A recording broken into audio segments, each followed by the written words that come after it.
Deer NM GNM 2024 aspirants, আমি Debapriya. Welcome to প্রেপকম।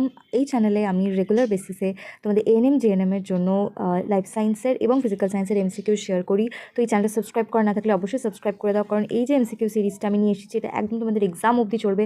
আর এখান থেকে এমসিকিউ করে গেলে কিন্তু তোমরা অবশ্যই এমসিকিউ কমন পাবে। তো শুরু করা যাক। রক্তাল্পতা কোন ভিটামিনের অভাবে হয়? ভিটামিন B12 এর অভাবে। বেরি রোগ হয় ভিটামিন B1 এর অভাবে। ভিটামিন সি এর রাসায়নিক নাম হচ্ছে অ্যাসকর্বিক অ্যাসিড।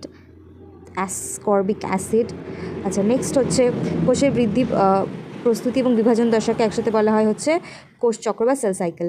ডিএনএ দ্বিতন্ত্রীকরণ বা ডুপ্লিকেশন হয় এস দশায়। প্রত্যেকটা কোয়েশ্চেন ভীষণ ইম্পর্টেন্ট, তোমরা এই কোয়েশ্চেনগুলো অবশ্যই খাতায় নোট ডাউন করে রাখতে পারো on regular basis.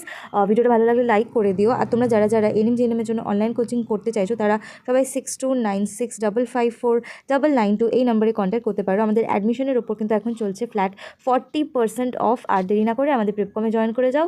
Thanks for